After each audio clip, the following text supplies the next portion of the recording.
The cold metal floor of the space station hummed beneath Commander Hyun-woo Park's boots as he walked through the empty corridors.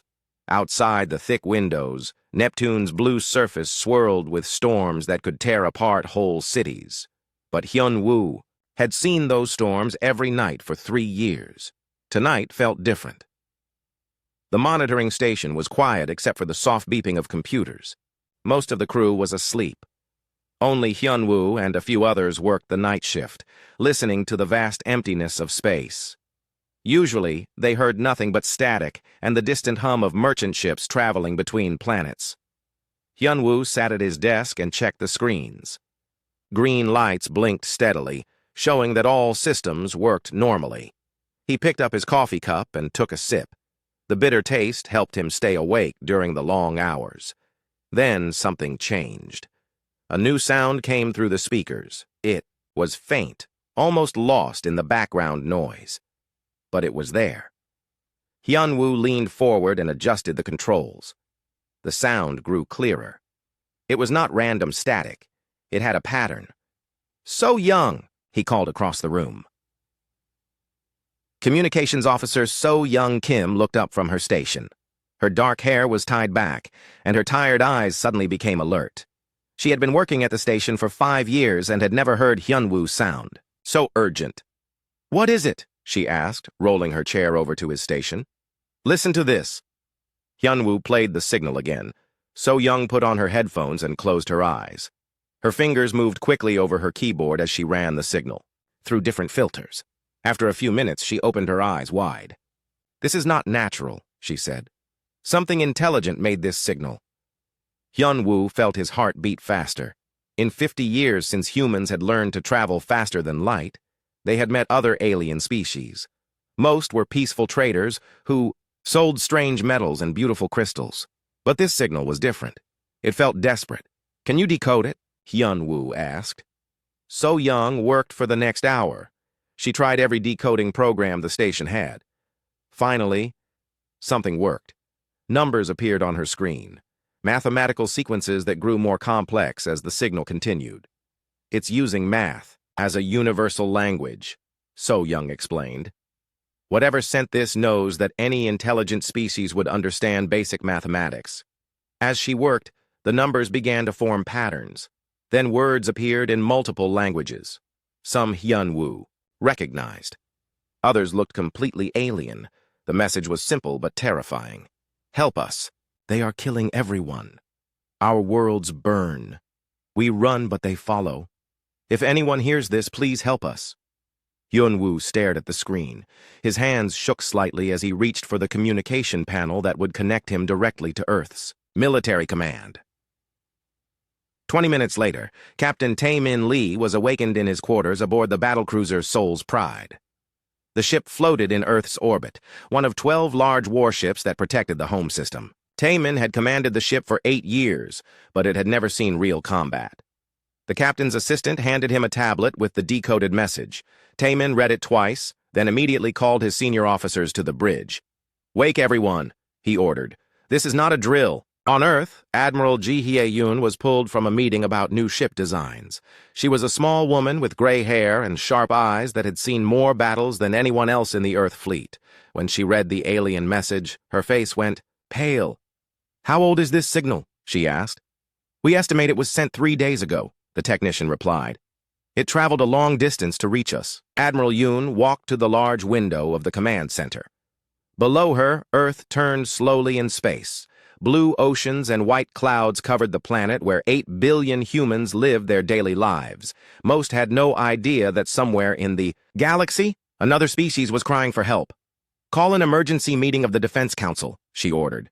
"We need to decide what to do." 2 hours later, the council members gathered in the secure meeting room. There were 12 of them, representing different parts of Earth's government and military. Admiral Yoon played the alien message for them. The room fell silent when the message ended. "We cannot ignore this," Admiral Yoon said. "These beings are asking for our help." Council Leader Park Min-soo shook his head. "We know nothing about this conflict. What if we make things worse? What if these aliens are the bad ones?" "Look at the message again," Admiral Yoon replied. "They say their worlds are burning. They are running for their lives." Does this sound like something an aggressor would send? Dr. Choi Sun-hee, the Council's science advisor, raised her hand. Our analysis of the signal shows it came from multiple sources. This suggests many ships, probably refugees, or an invasion fleet trying to trick us, Council member Lee Jae-ho argued. The debate continued for an hour. Some council members wanted to help. Others worried about the dangers. Earth had been careful to avoid alien conflicts since achieving faster-than-light travel. They traded with peaceful species, but stayed away from galactic politics. Then a new alert sounded in the meeting room. "Admiral," a technician called from the communication panel, "we are receiving a second transmission." This time the signal was stronger. As So Young Kim decoded it at the monitoring station, images began to appear. The council members watched in horror as the pictures showed massive black ships attacking smaller vessels. Energy beams cut through metal hulls like knives through paper. Small escape pods drifted in space, some already going dark. Then the image changed.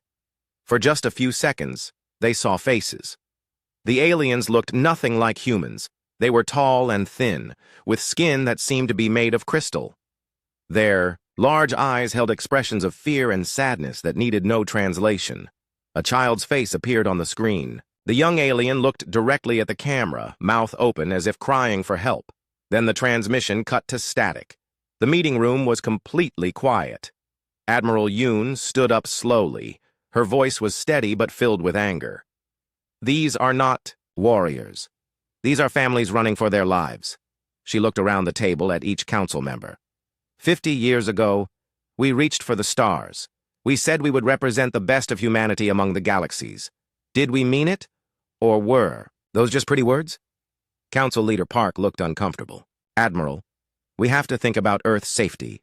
If we interfere, we might bring this war to our own worlds." "And if we do nothing," Admiral Yoon replied, "we become the kind of species that watches genocide and does nothing to stop it."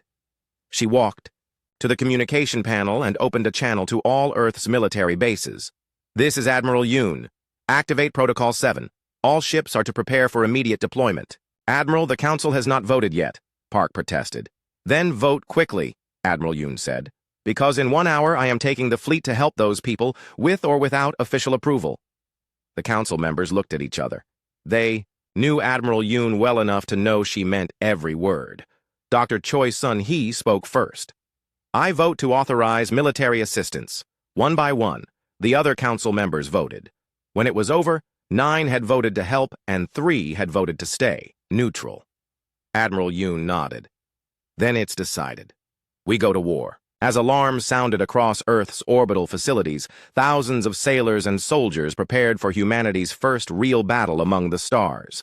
They had no idea what they would face, but they knew they could not let innocent people die while they had the power to help. In the monitoring station, Hyunwoo Park watched the preparations on his screens. Space around Earth filled with ships as the fleet gathered. He thought about the desperate message that had started it all. "We hear you," he whispered to the stars. "Help is coming." The Luna shipyards had never seen so much activity. Giant construction robots moved between the massive ships, loading weapons and supplies as fast as their mechanical arms could work. Admiral Ji Hye-yoon stood on the observation deck of the command station, watching her fleet come to life. The biggest ship was the dreadnought Incheon's Fury. It was 800 meters long and had been built to fight other human ships during the Mars Rebellion 10 years ago, but it had never fired its weapons in anger. Today, that would change. "Admiral," called Captain Min-ho Choi as he approached. He was young for a ship captain, only 35, but he had the best record in the stealth division. His ship, Ghost, of Busan, was much smaller than the dreadnought, but could disappear from sensors like a shadow. "Status report, Captain," Admiral Yoon said without taking her eyes off the fleet. "Ghost of Busan is ready for reconnaissance. My team has studied the alien signals. We think we can track the source and get a good look at what we're facing." Admiral Yoon turned to look at him. Captain Choi was nervous, but his eyes were steady. "Good," she thought. "Fear keeps you alive, but panic gets you killed." "How long until your ship is ready to leave?" she asked. 20 minutes, Admiral. Then go. Find our aliens and tell us what they need." Captain Choi saluted and left quickly. Admiral Yoon watched him go, then turned her attention to the other ships. Each one was important, but none more than the carriers. Earth's fighters were fast and deadly, but they needed to get close to the battle to be effective. On the lower decks of Luna Station, Marine Colonel Su Jin Han was having her own problems. Her soldiers were loading into transport ships, but they had no idea what kind of enemy they might face on the ground. "Listen up," she called to the Marines gathered in the loading bay. "We know almost nothing about these aliens who are asking for help. We know even less about the ones who are attacking them. That means we prepare for everything." The Marines wore new powered armor that had been designed by Dr. Young Soo Bae. The suits were heavier than their old equipment, but they could protect against energy weapons and let the soldiers survive in hostile environments. "The aliens might breathe different air," Colonel Han continued. "They might live in places too hot or too cold for humans. They might be stronger than us or weaker. We don't know. But we know one thing for sure." She paused and looked at each. "Marine, someone is hurting innocent people and we're going to stop them." The Marines cheered and began boarding their ships with new energy. Colonel Han watched them go and hoped she was sending them to fight for the right side. 3 hours later, Captain Choi's stealth ship slipped away from the Luna shipyards. The Ghost of Busan was painted black and covered with special materials that absorbed sensor beams instead of reflecting them. On most screens, it would look like empty space. The ship's bridge was small and cramped. Captain Choi sat in the commander's chair while his crew worked at their stations around him. His tactical analyst, Yoon-ji Nam, sat at the sensor station. She was one of the smartest people in the fleet and could spot patterns in data that others missed. "Course laid in for the signal source," reported the navigation officer. "Take us out slowly," Captain Choi ordered. "No sudden moves until we're clear of Earth's gravity." The ship moved away from Luna with its engines running at minimum power. To anyone watching, it would look like a small cargo vessel heading out to the asteroid mines. Once they were far enough from Earth, Captain Choi gave the order to engage the faster-than-light drive. The stars outside stretched into lines of light, and the Ghost of Busan disappeared into hyperspace. Back at Luna Station, the rest of the fleet was almost ready. Admiral Yoon walked through the corridors of her flagship, the battlecruiser Seoul's Pride. Captain Taemin Lee met her at the entrance to the bridge. "All ships report ready, Admiral," he said. "We can leave as soon as you give the order." Admiral Yoon nodded and walked onto the bridge. The room was large and filled with workstations where officers monitored every part of the ship. At the front, a huge screen showed the view outside. She could see the other ships of the fleet waiting in formation. "Open a channel to all ships," she ordered. "Channel open, Admiral!" Admiral Yoon took a deep breath. In a few moments, she would lead humanity into its first war with an alien species. She thought about the desperate message they had received and the images of families running for their lives. "This is Admiral Yoon to all ships. Today we leave Earth to help people we have never met, to fight an enemy we know nothing about. Some of you might wonder why we're taking this risk." She paused and looked around the bridge at her officers. 50 years ago, we learned to travel between the stars. We told ourselves that humanity would be a force for good in the galaxy. Today, we find out if we meant those words." She sat down in the Admiral's chair. "All ships, prepare for hyperspace jump. We're going to war." The fleet moved as one. Dozens of ships, from massive dreadnoughts to small destroyers, activated their faster-than-light drives. In seconds, they were gone, leaving only empty space around Luna. The journey through hyperspace took 18 hours. During that time, Admiral Yoon met with her senior officers to plan their strategy. The problem was that they had no idea what they would find when they arrived. "We have to assume the enemy is technologically advanced," said intelligence officer Kim Woo-jin. "The aliens asked for help, which suggests they cannot handle the threat alone." "What about our advantages?" asked Captain Lee. Dr. Young-Soo Bae, who had come along to oversee the new weapons, spoke up. "Our ships are built differently than most alien designs. We use heavy armor and kinetic weapons. Most aliens prefer energy shields and beam weapons. Is that good or bad for us?" Admiral Yoon asked. "Unknown," Dr. Bae admitted. "But different tactics might surprise them." While the main fleet traveled through hyperspace, Captain Choi's stealth ship reached the edge of the Altair system. "What? They found there made the crew's blood run cold. Sensors are picking up multiple contacts," reported Yoon-ji Nam. 3 large ships. Definitely not the same design as the aliens who sent the distress call." Captain Choi studied the sensor readings. The three ships were huge, each one bigger than Earth's largest dreadnought. They moved in a tight formation, hunting something. There, Yunji pointed at her screen. Smaller contacts, moving away from the large ships. They matched the energy signatures from the distress signal. Captain Choi realized what he was seeing. The alien refugees were still running, and their pursuers were still chasing them. "How many refugee ships?" he asked. 7, Yunji replied. "But their energy readings are weak. I think they're damaged." As they watched, one of the large enemy ships fired a brilliant beam of energy. It struck one of the fleeing refugee ships, which exploded in a ball of fire. 6 refugee ships, Yunji said quietly. Captain Choi felt anger rise in his chest. These were not warriors fighting each other. This was a massacre. "Send a message to Admiral Yoon," he ordered. "Emergency priority. Tell her what we're seeing. And give her our exact location." "Message sent," confirmed the communications officer. "Now get us closer," Captain Choi said. "I want to know everything about those enemy ships before our fleet arrives." The Ghost of Busan moved carefully through the system, staying hidden while gathering information. What they learned would determine the fate of humanity's first battle among the stars. The enemy ships were unlike anything in Earth's databases. They seemed to be made of a black metal that absorbed most sensor beams. Their weapons were incredibly powerful energy cannons that could destroy smaller ships with a single shot. But Captain Choi also noticed something interesting. The enemy ships moved in perfectly straight lines and fired at predictable intervals. Their tactics seemed mechanical, like they were following a computer program instead of thinking creatively. "Yunji," he called. "Look at their movement patterns. Do you see what I see?" She studied her screens for several minutes. "They're very organized, but also very predictable. It's like they expect their enemies to behave in a certain way." "Exactly," Captain Choi said with a grim smile. "I wonder how they'll react when they face humans who don't follow their rules." 8 hours later, Admiral Yoon's fleet dropped out of hyperspace at the edge of the Altair system. The massive ships appeared in a perfect formation, ready for battle. "Admiral," Captain Lee reported, "we're receiving Captain Choi's reconnaissance data now." Admiral Yoon studied the information on her screen.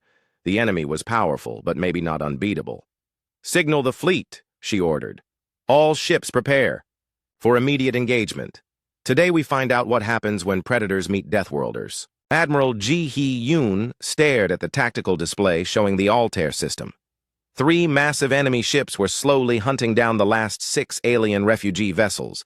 The enemy moved with cold precision, like predators who had done this many times before. "All ships, battle formation," Admiral Yoon ordered. "We go in fast and hard." The human fleet spread out into an attack pattern. The dreadnought Incheon's Fury took the center position, with battlecruisers Seoul's Pride and Daegu's Wings on either side.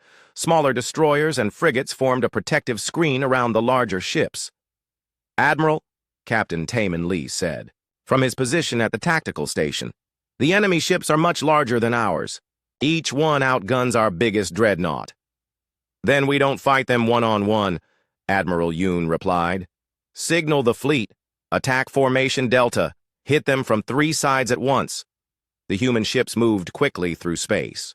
Unlike the enemy vessels, which traveled in straight lines, the human fleet curved and twisted through the system like a pack of hunting wolves.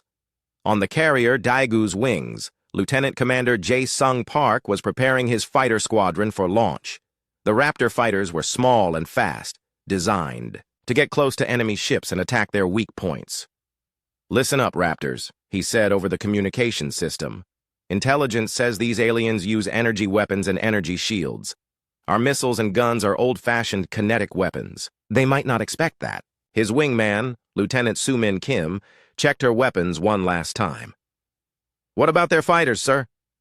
"Unknown," Park admitted. "We'll find out when we get there." The first shots of the battle came from the enemy. As soon as they detected the human fleet, the 3 black ships turned away from the refugees and opened fire. Brilliant beams of energy raced across space toward the approaching human vessels. "Evasive action," Admiral Yoon ordered. The human ships scattered like leaves in a storm. The enemy beams, designed to hit targets moving in predictable patterns, missed most of their intended targets. Only one destroyer was hit, and its heavy armor absorbed most of the damage. "Their weapons are powerful," reported the damage control officer. "But they seem to expect us to fly in straight lines." Admiral Yoon smiled grimly. "Then let's give them something they don't expect.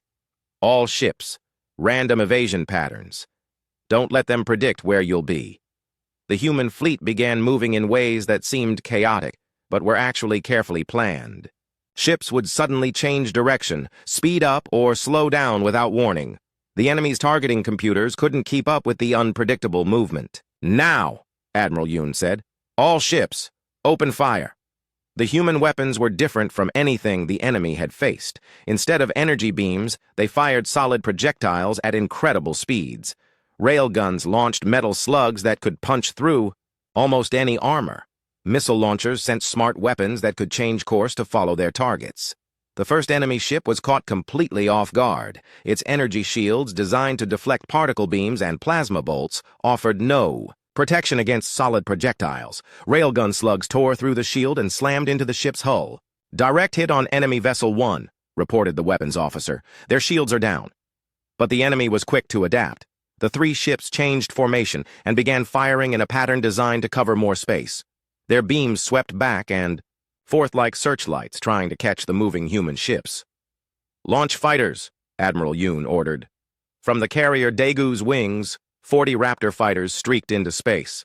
Lieutenant Commander Park led his squadron in a wide arc around the battle, looking for an opening.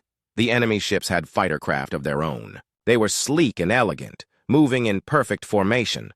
But when they met the human fighters, the difference became clear immediately. "Break formation," Park ordered his pilots. "Attack pattern random." The human fighters scattered in all directions. They rolled, dove, and twisted through space in ways that seemed impossible. The enemy fighters, programmed to fight against organized opponents, couldn't match the chaotic human tactics. Lieutenant Soo-Min Kim found herself in a dogfight with two enemy interceptors. They were faster than her Raptor, but they flew in predictable patterns. She waited until both enemy fighters were turning toward her, then suddenly pulled her ship into a tight spiral that would have crushed most alien pilots under the G-forces. The enemy fighters couldn't follow her maneuver.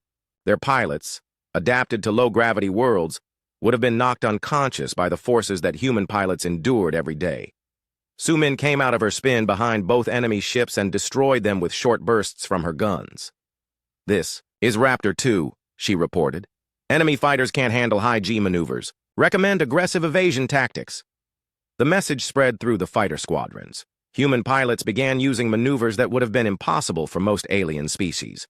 They pulled turns that created forces 5 times stronger than Earth's gravity, dove toward enemy ships at speeds that pushed their fighters to the breaking point, and survived impacts that would have killed any normal life form. While the fighters battled in space, the larger ships continued their deadly dance. The human fleet had damaged one enemy vessel, but the other two were still dangerous. Admiral Yoon realized they needed to try something different. "Signal Captain Choi," she ordered. "Tell him to take his stealth ship and get close to the damaged enemy vessel. We need to know what we're fighting." The ghost of Busan slipped through the battle like a shadow. Captain Minho Choi guided his ship between the energy beams and explosions, using the chaos to hide his approach. "We're within scanning range of the damaged ship," reported his tactical analyst, Yoon Ji-nam, "running full sensor sweeps now." What they discovered was both fascinating and terrifying. The enemy ship was enormous, but most of its interior was empty space. The aliens inside were tall and thin, with skin that looked like gray rock. They moved slowly and seemed to breathe a different atmosphere than humans. "They're silicon-based life forms," Yoonji reported. "Very different from carbon-based. Life like us and the refugees." "What about their technology?" Captain Choi asked. "Advanced but specialized. Everything is designed for maximum efficiency. Their weapons, their shields, their ship systems, all optimized for fighting a specific type of enemy. But not us," Captain Choi realized.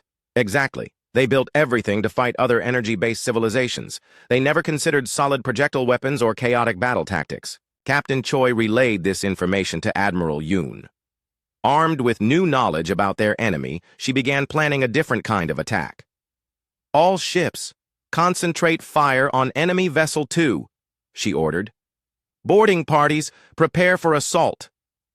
The Human fleet focused their attack on the second enemy ship. Railgun slugs and missiles hammered its hull until the shields collapsed and the armor began to crack. Then the real surprise began.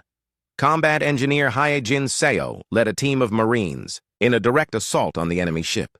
They used small, fast transports to get close, then cut through the hull with plasma torches. What they found inside shocked them. The enemy ship was like a giant machine with aliens as components. The crew didn't seem to think for themselves. They followed programmed responses to every situation. When the human Marines attacked in unexpected ways, the aliens simply couldn't adapt. "It's like fighting robots," Hyejin reported over her communicator. "They react to our attacks, but they don't anticipate or plan ahead." The Marines moved through the ship, capturing key systems and taking prisoners. They discovered that the enemy called themselves the Kreth, and they had been conquering other species for hundreds of years. But the most important discovery came when Hyejin's team reached the ship's computer core. Linguistic specialist Wu Jin was able to access the alien databases and translate their records. "Admiral," he reported with excitement in his voice, "I found their fleet records. There are hundreds of Kreth ships scattered across this region of space. They've been systematically destroying every alien civilization they encounter." "Why?" Admiral Yoon asked. "They believe that biological diversity is inefficient. They conquer species and then force them to evolve into specialized roles within their empire. They're not just conquering territory. They're trying to reshape all life in the galaxy." The revelation changed everything. This wasn't just about saving the refugees. The Kreth represented a threat to every free species in the galaxy, including humanity. The battle in the Altair system continued for another hour. The human fleet managed to destroy one enemy ship and capture another. The third Kreth vessel, badly damaged, retreated deeper into space. As the shooting stopped, Admiral Yoon opened communication with the refugee ships. The aliens who appeared on her screen were unlike anything she had ever seen. They were tall and graceful, with skin that seemed to be made of living crystal.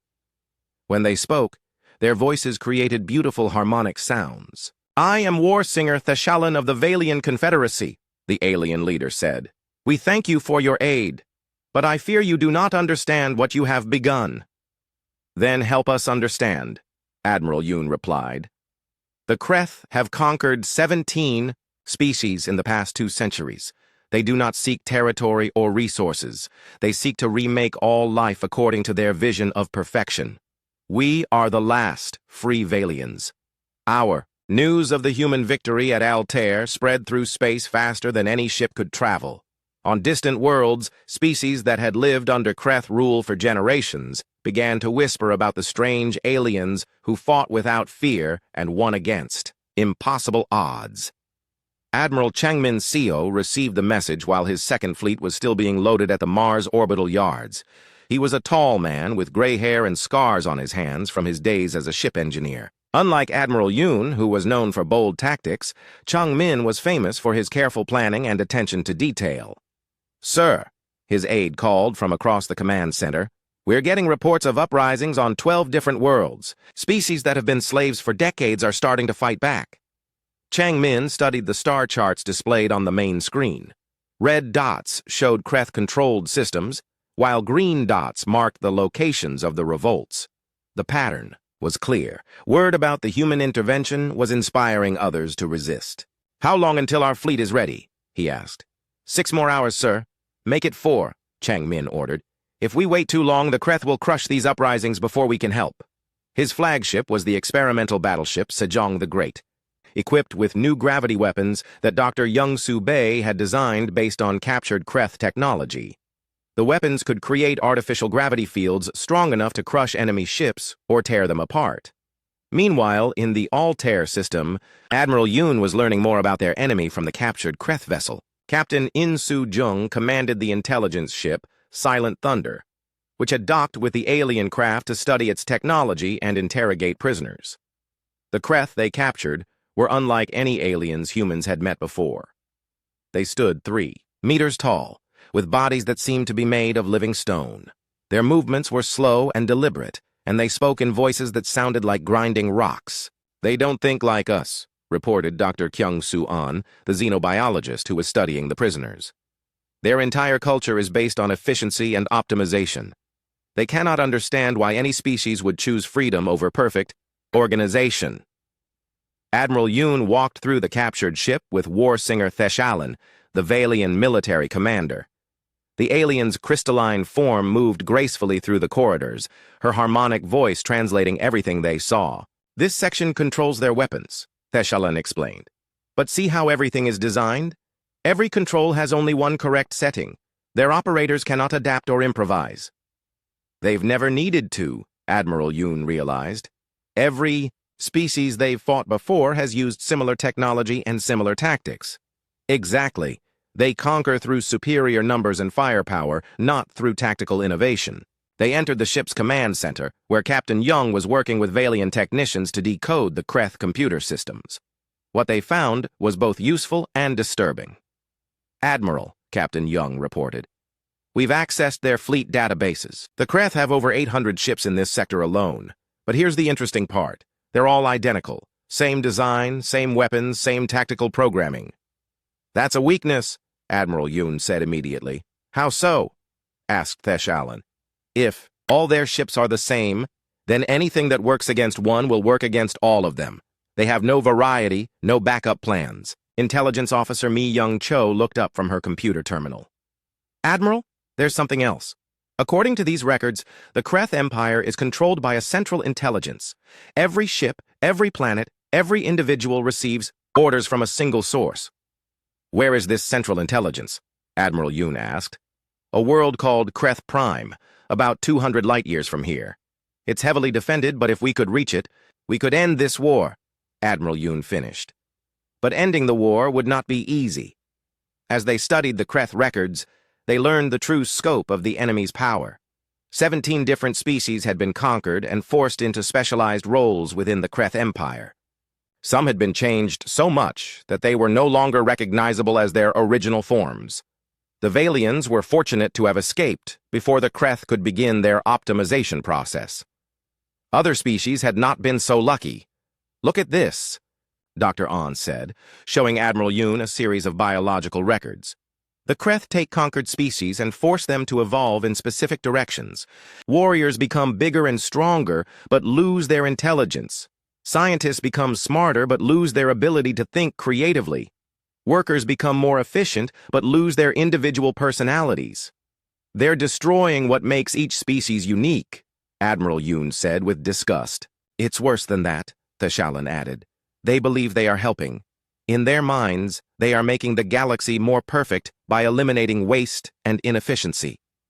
The revelation made Admiral Yoon realize that this conflict was about more than territory or resources. It was about the right of every species to choose its own destiny. 2 days later, the first major Kreth counterattack began. A fleet of 50 enemy ships, led by a massive command vessel, arrived in the Altair system. The Kreth commander, Prime Dominator Kreshathak, was confident that superior numbers would easily overwhelm the primitive humans. But Admiral Yoon had spent those 2 days preparing. Her fleet had grown as more ships arrived from Earth, and she had new allies. 3 different species that had escaped Kreth rule joined the human fleet, each bringing their own unique technologies and tactics. "Enemy fleet detected," reported the sensor officer aboard Soul's Pride. 50 contacts moving in standard Kreth attack formation." Admiral Yoon smiled. The enemy was doing exactly what she expected. "Signal all ships," she ordered. "Execute. Plan chaos." The human fleet scattered in all directions, seemingly in complete disorder. The Kreth ships moved to intercept them, but the humans kept changing course in unpredictable ways. Soon, the perfect Kreth formation was stretched across the entire system as ships tried to chase their assigned targets. "Now," Admiral Yoon said quietly. The human ships suddenly turned and attacked the scattered Kreth vessels. Instead of one large battle, there were now dozens of small fights spread across the system. The Kreth, trained to fight in organized formations, found themselves isolated and unable to support each other. Major Bo Young Lee led an orbital assault team against one of the Kreth ships. Her Marines used the captured intelligence about Kreth psychology to plan their attack. Instead of fighting in organized squads, they spread out and attacked from random directions. The Kreth defenders couldn't adapt to the chaotic human tactics. They had been programmed to respond to specific threat patterns, but the humans didn't follow any recognizable pattern. "It's like they freeze up when we do something unexpected," reported Sergeant Yunsu Park over the communication system. "They stand there trying to calculate the correct response while we're shooting at them." The battle lasted 8 hours and ended with the complete destruction of the Kreth fleet. Prime Dominator Kreshthak's command ship was the last to fall, crippled by gravity weapons from the Sejong the Great. As the Kreth commander was brought aboard the human flagship as a prisoner, Admiral Yoon studied his strange, rocky features. He looked at her with confusion rather than anger. "You fight without logic," he said in a voice like grinding stone. "Your tactics serve no optimal purpose. How do you achieve victory through such inefficiency?" "That's your problem," Admiral Yoon replied. "You think there's only one right way to do everything. We know that flexibility and adaptation are more important than perfect efficiency." "Impossible," the Kreth leader insisted. "Efficiency is the highest virtue. Randomness and chaos only lead to waste." "Tell that to the 17 species you've conquered," Admiral Yoon said coldly. The Battle of Altair became a turning point in the war. Word of the human victory spread to every corner of Kreth space, inspiring more revolts and weakening the Empire's control over its subject species. But Admiral Yoon knew that the real challenge lay ahead. The Kreth would not give up easily, and their homeworld was still far away, protected by fleets that outnumbered the human forces 100 to 1. "War Singer," she said to Theshalon as they watched the wreckage of the Kreth fleet drift through space. "How many more battles like this can we win before they bring everything they have against us?" The Valian leader's crystalline features reflected the light from the stars. "Unknown. But for the first time in 2 centuries, the oppressed species of this galaxy have hope. That may be worth more than any number of ships." Engineer Sang Woo. Lee was working on a new project in the captured Kreth ship's laboratory.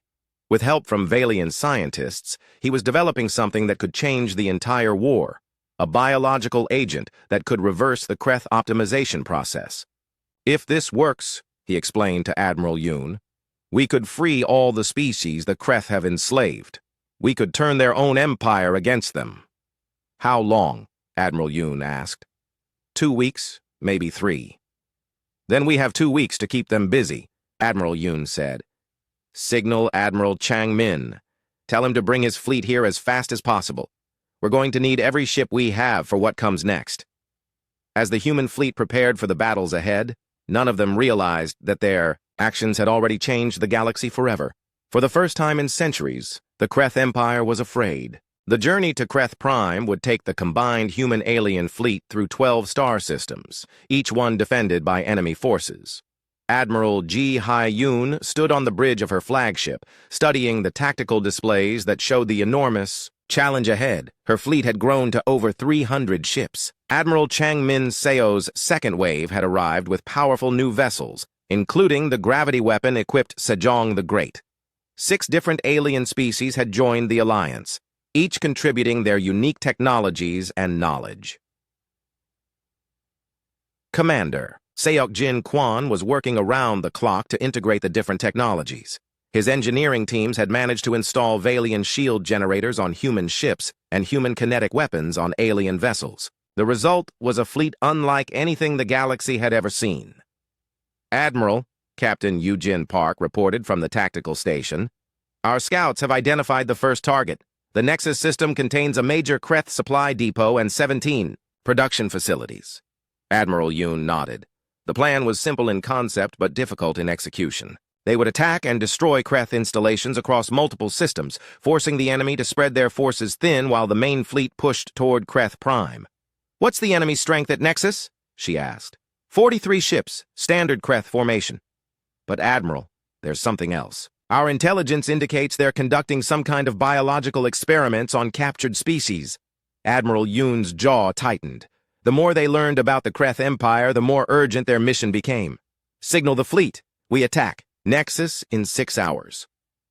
The battle for the Nexus system began with a new tactic that Captain Eugene Park had developed. Instead of attacking the Kreth ships directly, the human fleet targeted their psychology. "All ships, random communication patterns," Admiral Yoon ordered. The human fleet began broadcasting on multiple frequencies at once. Some ships sent mathematical sequences. Others played music, and still others transmitted chaotic noise. The broadcasts had no military purpose, but they confused the Kreth commanders who tried to decode the meaningless signals. While the enemy wasted time trying to understand the random transmissions, the human fleet attacked from an unexpected direction. They came in from above the system's orbital plane, an approach that the Kreth had never encountered before. Enemy shields are optimized for attacks from the same orbital level, reported the weapons officer aboard Soul's Pride. Our angle of attack is bypassing their defensive calculations. The battle was swift and decisive. The Kreth ships, confused by the random signals and unprepared for the vertical attack, were destroyed before they could adapt to the human tactics. But the real discovery came when Marine teams landed on the Kreth facilities. Colonel Hay-Wan, Kim led the assault on the main research station, where they found something that horrified even experienced soldiers. "Admiral," she reported over the communication system, "you need to see this." The Kreth had been experimenting on captured aliens, trying to find ways to optimize them more quickly. The facility contained hundreds of beings from different species, all in various stages of forced evolution. Some had been changed so much that they were barely alive. "They're trying to speed up their optimization process," explained Dr. Jong-sik Moon, the fleet's xenobiologist. "Instead of allowing natural evolution over generations, they're using biological agents to force immediate changes." Admiral Yoon walked through the facility with a growing sense of urgency. In one laboratory, she found Kreth scientists working on something they called the final optimization. According to their research notes, Dr. Moon translated, they're developing a biological weapon that can reshape any life form instantly. They plan to release it across the galaxy and transform every species into specialized components of their empire. "How close are they to completing it?" Admiral Yoon asked. "Unknown, but some of these test subjects show signs of very recent experimentation. They might be further along than we thought. The discovery changed the entire mission. This was no longer just about saving the Valians or stopping Kreth expansion. If the enemy completed their biological weapon, they could transform every living being in the galaxy within months." Admiral Yoon called an emergency meeting of all fleet commanders. The conference room aboard Soul's Pride was crowded with humans and aliens, all united by the threat they now faced. "We cannot allow the Kreth to complete this weapon," Admiral Yoon said. "We have to reach Kreth Prime before they can deploy it." War Singer Theshalin's crystalline form pulsed with worried harmonics. "The direct route to Kreth Prime is heavily defended. It could take months to fight through all their defensive systems." "Then we don't take the direct route," Admiral Chang-min, CO, suggested. "My gravity weapons can create artificial wormholes for short distances. We could bypass some of their defenses." Engineer Sang-Woo Lee spoke up from his position at the technical station. "I've been studying the Kreth biological experiments. I think I've found a way to create a counteragent, something that could reverse their optimization process and restore the original forms of their victims." "How long?" Admiral Yoon asked. "With the research data we captured here, maybe a week." Admiral Yoon made a decision that would define the rest of the war. "We split the fleet. Admiral Chang-min takes half our ships and attacks the outer defensive systems. Create as much noise and confusion as possible. Draw their attention away from the homeworld." "And the other half?" Chang-min asked. "We take the most advanced ships and use the artificial wormholes to jump directly to Kreth Prime. One fast strike, at their heart, while they're looking the other way." It was an incredibly risky plan. If it failed, the fleet would be trapped deep in enemy territory with no support. But if it succeeded, they could end the war before the Kreth could complete their biological weapon. The fleet split apart at the edge of the Rigel Nebula. Admiral Chang-min took 150 ships toward the outer defensive systems, while Admiral Yoon led the remaining forces toward a series of coordinates that existed only in the Sejong the Great's experimental navigation computers. "Gravity. Wormhole charging," reported Chief Engineer Do Hyun Park from his station on the Sejong the Great. "All ships maintain tight formation. If anyone falls behind, they'll be lost in the gravity distortion." The artificial wormhole opened like a tear in space itself. It was beautiful and terrifying at the same time, bending light and matter in ways that hurt to look at directly. "All ships, enter the wormhole," Admiral Yoon ordered. One by one, The ships of the strike force disappeared into the gravitational anomaly. Admiral Yoon watched from the bridge of Soul's Pride as her flagship approached the swirling distortion. The passage through the wormhole lasted only seconds, but it felt like hours. Space twisted around them in impossible ways, and the ship's instruments went crazy trying to make sense of their position. Then they emerged into normal space, and Admiral Yoon found herself looking at the most heavily defended planet in the galaxy. Kreth Prime was enormous, twice the size of Earth, with a dark red atmosphere that swirled with electrical storms. Hundreds of orbital platforms surrounded the planet, each one bristling with weapons. And between the planet and the human fleet, over 200 Kreth warships waited in perfect formation.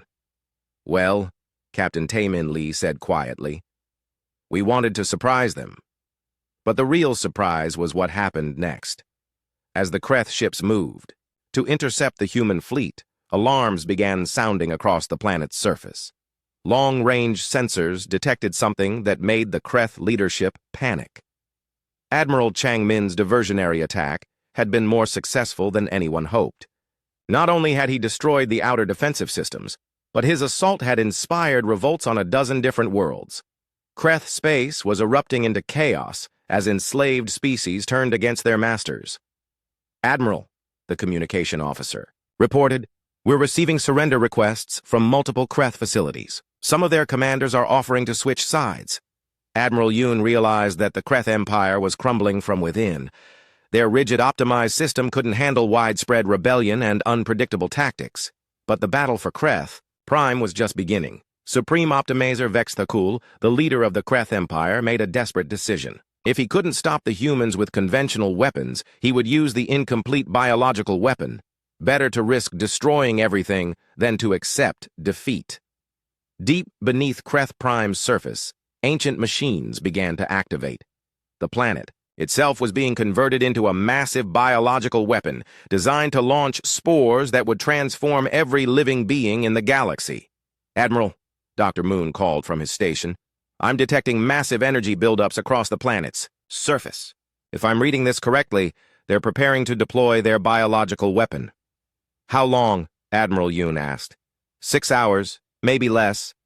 Admiral Yoon looked at the tactical display showing the enemy fleet between her ships and the planet. 200 Kreth warships against 70 human and allied vessels. The odds were terrible, but they had no choice. "Signal all ships," she ordered. "We end this now, or the galaxy dies. All weapons, all power, everything we have. Today we find out what Deathworlders can really do." The final battle was about to begin. The final battle for Kreth Prime began with the largest space engagement in galactic history.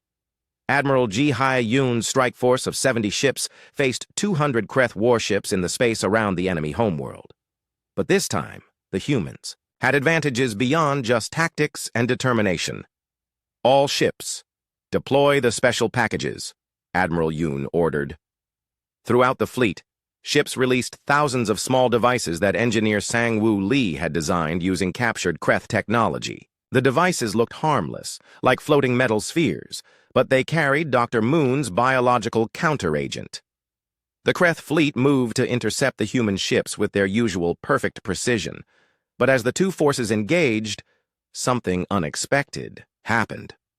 The floating spheres began releasing their cargo into space, creating clouds of the counteragent that drifted toward the enemy vessels. "What are those things?" demanded Supreme Optimizer Vexthakul from his command center deep beneath Kreth Prime. The massive alien stood 3 meters tall, his rocky skin now partially merged with the biological computers that controlled the planet weapon. "Unknown energy signatures," reported his tactical coordinator. "They do not match any known weapons systems." "Destroy them," Vexthakul ordered. But the Kreth weapons, designed to target ships and large objects, had trouble hitting the small, rapidly moving spheres. Meanwhile, the human fleet pressed their attack with renewed fury. Captain Jin Woo-han led the assault on the planet's surface. His Marines used drop pods to punch through the atmospheric defenses, landing directly on the biological weapon installations. The plan was desperate and dangerous, but it was their only chance to stop the spore launch. Atmosphere is breathable but toxic. reported Corporal Da-Yun Ryu as her squad moved through the strange landscape of Kreth Prime. The planet's surface was covered with organic growth that pulsed with its own light. Recommend full environmental suits. The Marines fought their way through defenses that were part machine and part living organism. Kreth soldiers emerged from the ground itself, their bodies modified for the specific environment of their homeworld, but the human soldiers had trained for exactly this kind of fight. Colonel Sujin Han's troops could survive in environments that would kill most aliens within minutes. They fought in toxic air, crushing gravity, and electromagnetic fields that scrambled their equipment. "Push forward," Colonel Han ordered over the communication system. "We need to reach the control center before they launch the spores." Above the planet, the space battle raged on. The Kreth ships were powerful, but their rigid tactics were failing against human unpredictability. Captain Taemin Lee commanded Seoul's Pride in a series of impossible maneuvers, using the ship's heavy armor to ram through enemy formations. "Their shields are weakening," reported the weapons officer. "The counter-agent is having an effect." It was true. As the biological weapon clouds spread through the Kreth fleet, strange things began happening to the enemy ships. Systems that had been perfectly optimized for centuries started malfunctioning. More importantly, the Kreth crews themselves were changing. The counter-agent was reversing the optimization process that had shaped Kreth society for millennia. Individual Kreth soldiers began making personal decisions instead of following programmed responses. Some stopped fighting altogether, confused by emotions and thoughts they had never experienced before. "This is impossible," Vex Thakul raged, as reports flooded in from across his fleet. "Optimization cannot be reversed, efficiency cannot be undone." But it was happening. Across Kreth space, enslaved species were being freed as the counter-agent spread from ship to ship and planet to planet. The rigid empire that had controlled 17 species was collapsing as its victims remembered who they had been before the Kreth changed them.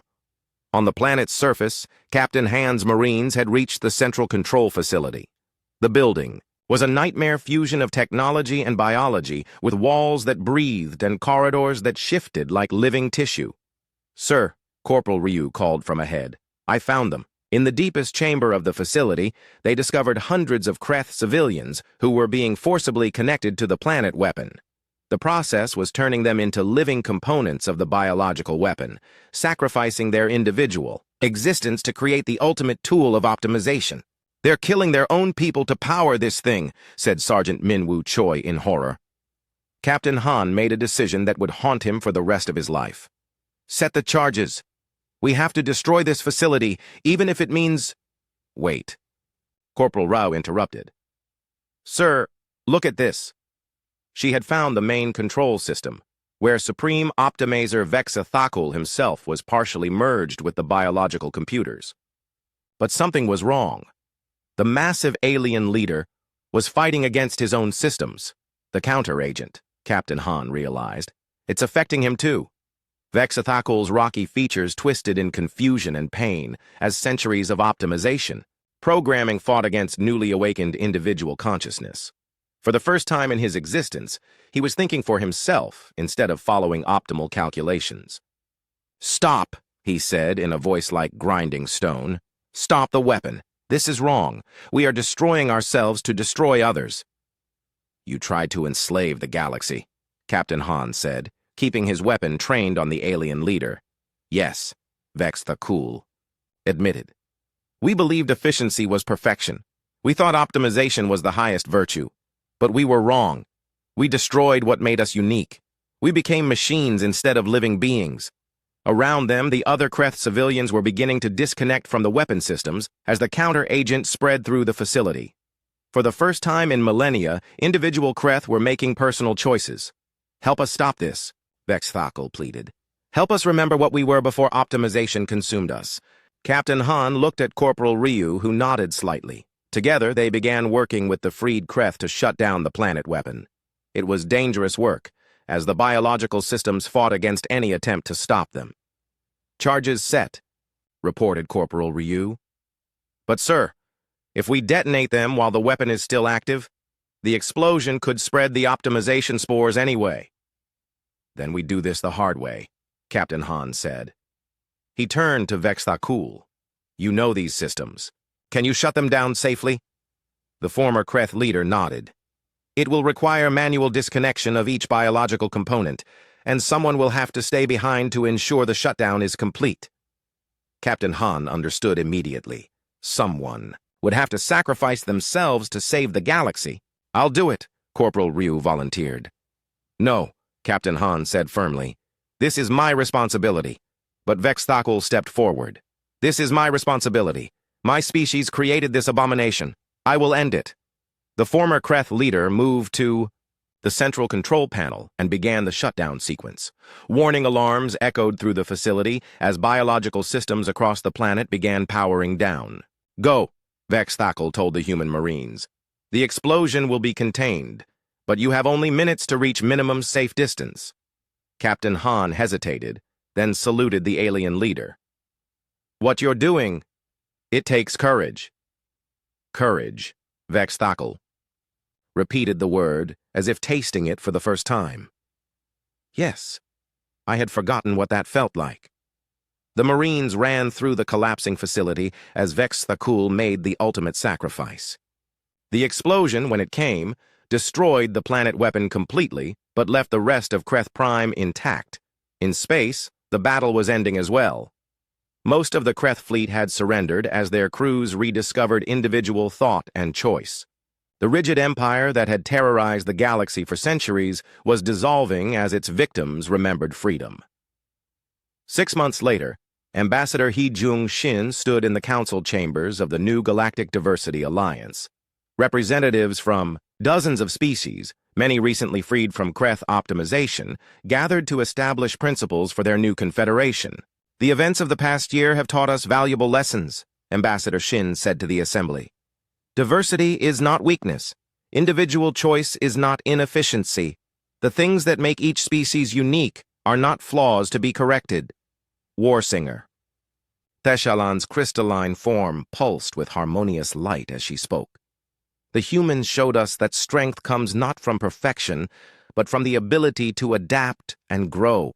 They taught us that the greatest weapon against tyranny is the refusal to accept that there is only one right way to live. In a small medical facility on Earth, Dr. Jong-sik Moon was working with a group of young Kreth individuals who had been freed from optimization. They were learning to paint, to sing, and to write poetry. Activities that their optimized society had eliminated as wasteful were now being rediscovered as essential parts of what made life worth living. Is it true? Asked one young Kreth, her rocky features softening as she learned to express emotions. Is it true that before optimization, our people created art and music? Yes, Dr. Moon smiled. And now you can create them again. Admiral Yoon stood on the observation deck of the rebuilt Luna station, watching ships from a dozen different species dock at the expanded facilities. Earth had become the center of the new Galactic Alliance, not through conquest, but through the willingness to help others. Captain Taemin Lee joined her at the window. Any regrets, Admiral? She thought for a moment before answering.